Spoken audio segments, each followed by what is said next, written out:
Hello नमस्कार दोस्तों, वापस से एक नई वीडियो में आपका स्वागत है। और आज की वीडियो बहुत ही इम्पोर्टेंट होने वाली है यूपी ग्राम पंचायत चुनाव 2026 को लेकर के।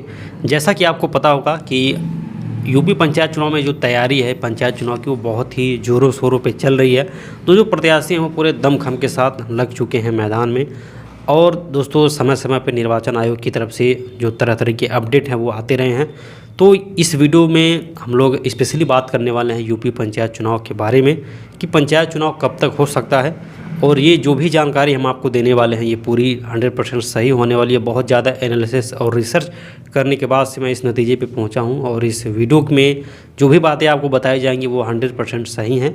तो आप मेक श्योर करिएगा, अगर आप यूपी पंचायत चुनाव लड़ने वाले हैं, उम्मीदवार हैं, तो वीडियो को पूरा ज़रूर देखिएगा। और आपको ध्यान से एक एक बात को सुनना है। वीडियो को देखने से ज़्यादा इम्पोर्टेंट है सुनना समझना कि मैं इसमें क्या कहने वाला हूँ। बाकी चैनल पे पहली बार आए हैं तो चैनल को सब्सक्राइब करिए, वीडियो को लाइक कर दीजिए ताकि ज़्यादा से ज़्यादा लोगों की तक हमारी जो वीडियो वो पहुँचे। तो आज की जो वीडियो है इसके अंदर हम लोग डिटेल से समझेंगे पंचायत चुनाव कब तक हो सकता है, सीटों का जो आवंटन है किस प्रकार से होने वाला है, खर्च सीमा क्या है, योग्यताएं क्या है, ये सब कुछ समझेंगे। तो चलिए स्टार्ट करते हैं। तो दोस्तों आपने देखा होगा कि अभी कुछ दिनों पहले एक खबर आई थी कि जो बैलेट पेपर का काम है, एक तरीके से आपको पता होगा कि जो पंचायत चुनाव होता है वो बैलेट पेपर के माध्यम से होता है।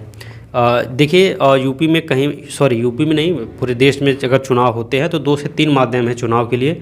एक बैलेट पेपर का, एक ईवीएम के माध्यम से। तो जो विधानसभा का चुनाव होता है, जो लोकसभा का चुनाव होता है, वहाँ पे ईवीएम यूज़ किया जाता है, यानी कि इलेक्ट्रॉनिक डिवाइस। बाकी जो पंचायत चुनाव होते हैं वहाँ पे बैलेट पेपर के माध्यम से, पर्ची के माध्यम से चुनाव होता है। तो ऐसे में कार्यकाल जब पूरा होने की समाप्ति पे है तो चुनाव की तैयारी जो है वो साल भर पहले से शुरू हो जाती है। तो उसको लेकर के जो पेटियाँ होती हैं, मतपत्र की पेटियाँ, उसको काफ़ी टाइम पहले ही बनवा दिया गया था, उसकी जो ऑर्डर दे दिए गए थे। अब बैलेट पेपर की जो छपाई वो पूरी कंप्लीट हो चुकी है, यानी कि किसको क्या चुनाव चिन्ह मिलने वाला है बीडीसी में, जिला पंचायत सदस्य में, चाहे ग्राम प्रधान में, तो वो छपाई कंप्लीट हो चुकी है। तो इस तरह से आप देख सकते हैं कि धीरे धीरे एक एक चीज़ें क्लियर हो रही हैं। बात करें अगर हम लोग पंचायत चुनाव के संभावित तिथि की, तो ये चुनाव इस बार कुछ टल सकता है, क्योंकि इसका जो ओरिजिनल डेट है, जो कार्यकाल समाप्त हो रहा है वो समाप्त हो रहा है अप्रैल मई में। क्योंकि पिछला जो पंचवर्षीय चुनाव वो भी अप्रैल मई 2021 में ही हुआ था। तो इस बार भी जो चुनाव हो उसको 2026 में अप्रैल मई के महीने में होना चाहिए। लेकिन कुछ ऐसी चीज़ें हैं जिसकी वजह से चुनाव दोस्तों टल सकता है और चुनाव ज़्यादा से ज़्यादा 6 महीने तक बढ़ भी सकता है। तो वो क्या वजह है? वजह ये है कि दोस्तों बहुत ज़्यादा जो है वो मतदाता सूची में बड़े पैमाने पर गड़बड़ी पाई गई है। और जहाँ तक अनुमान लगाया जा रहा है 50 लाख से ज़्यादा जो है वो नाम डुप्लीकेट हो सकते हैं। और इसके लिए दोस्तों आयोग ने सुधार अभियान शुरू किया है, जिसको SIR के माध्यम से, SIR के नाम से भी जाना जाता है। और इसके साथ दोस्तों अगर हम लोग बात करें प्रधानों की जो खर्च सीमा है उसके अंदर भी इजाफा किया गया है। उसकी जो खर्च सीमा है 1,25,000 रुपये बढ़ा दी गई है। जिला पंचायत अध्यक्ष की 7 लाख रुपए हो गई है खर्च सीमा। बीडीसी का भी इस तरीके से हुआ है। तो खर्च सीमा निर्वाचन आयोग की तरफ से आ चुकी है कि किसको कितना खर्च करना है, जमानत राशि कितनी लगेगी। और इसके लिए मैंने अलग से वीडियो भी बनाया हुआ है, चैनल पे आप जाएंगे वहाँ पे आपको मिल जाएगा। बाकी और भी बहुत ज़्यादा ज़रूरी खबरें हैं, लेकिन उससे पहले मैं आपको यहाँ पे एक बात बताना चाहूँगा।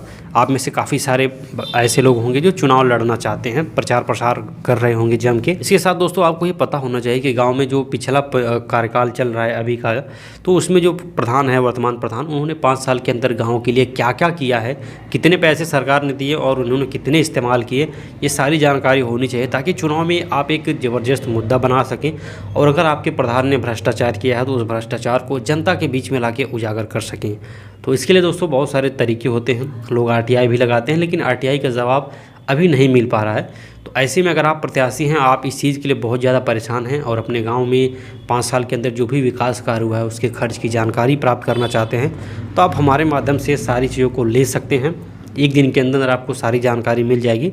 तो स्क्रीन पे नंबर दिया गया है, आप संपर्क कर सकते हैं। सब कुछ PDF फॉर्मेट में आपको मिल जाएगा। उसका थोड़ा सा चार्ज लगता है। 15वें वित्त में कितने काम हुए, कितनी रोड बनी, सड़कें नालियाँ बनी, आवास कितने लोगों को मिल रहा है, पेंशन कितने लोगों को मिल रहा है, तो ये सारी जानकारी आपको मिल जाएगी। तो जिनको ज़रूरत हो वो लोग संपर्क कर सकते हैं। और चुनाव की अगर हम लोग बात करें तो दोस्तों चुनाव टलने की पूरी संभावना है। तो ये मान के चलिए अगर चुनाव होगा भी तो अप्रैल से लेकर के दिसंबर के बीच में 2026 में होने की संभावना है। और इसके लिए राज्य निर्वाचन आयोग ने तैयारी शुरू कर दी है। हालांकि चुनाव से पहले जो मतदाता सूची हैं उनकी विश्वसनीयता पे काफ़ी सवाल उठाए गए हैं, क्योंकि आपने देखा भी होगा कई जगह पे चीज़ें इस तरह की हो रही हैं। क्योंकि कई जिलों में जो जांच हुई है और उसमें क्या हुआ है कि एक ही व्यक्ति का नाम 2 से 3 बार दर्ज मिला है, यानी कि फर्जी वोटर्स ज़्यादा बढ़ गए हैं। तो उसके लिए आयोग ने सुधार के लिए गहन अभियान शुरू किया गया है, जिसको SIR है। और अनुमान एक लगाया जा रहा है कि 50 लाख से ज़्यादा जो है वो फर्जी नाम है, फर्जी वोटर हैं, तो उनका नाम हटाया जाएगा। तो इन सब चीज़ों को करने में समय तो लगेगा। इसलिए दोस्तों पंचायत चुनाव जुलाई के बाद से, अप्रैल मई जून जुलाई के बाद से अगले वर्ष होने की संभावना है। इन सब तैयारियों के बीच दोस्तों प्रत्याशियों के लिए खर्च सीमा, जमानत राशि, ये सारी चीज़ निर्धारित की हैं।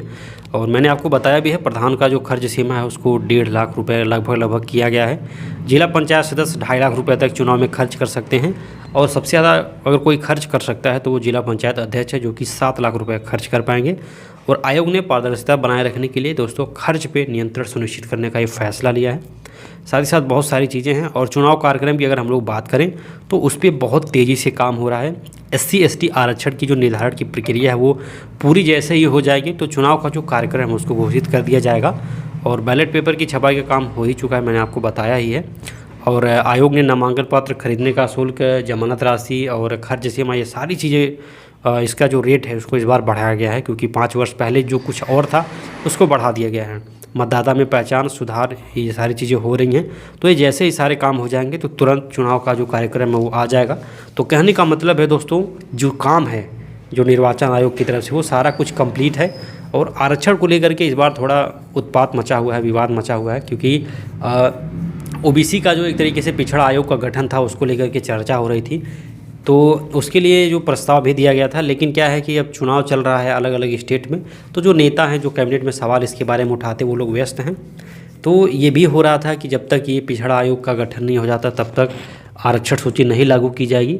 लेकिन ऐसा इस बार नहीं हो सकता है कि वो हो पाए। अगर ऐसा होता है तो कम से कम जो चुनाव वो 1-1.5 साल आगे चला जाएगा, यानी कि 2027 के बाद जाएगा। तो 2027 में विधानसभा का चुनाव है, तो उसके पहले इसको ख़त्म करना है।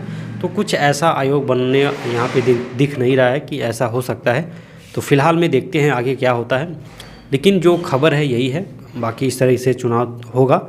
और योग्यता की बात करें तो योग्यता और ये सारी चीज़ों के लिए हमने चैनल पे ऑलरेडी वीडियो बनाया हुआ है, चैनल पे आप जा कर के देख सकते हैं। बाकी अगर आपको और आगे कोई वीडियो चाहिए जो आपको समझ में नहीं आ रहा है, कुछ भी जानना चाहते हैं आप, तो आप कमेंट कर सकते हैं, उसके ऊपर रिसर्च करके अच्छे से वीडियो बनाया जाएगा। बाकी जिनको इस चीज़ की ज़रूरत होगी, जो लोग डेटा चाहते हैं अपने ग्राम सभा का, वो लोग संपर्क कर सकते हैं। दोस्तों मिलते हैं दूसरी नई वीडियो में दूसरी जानकारी के साथ। तब तक के लिए टाटा, बाय बाय।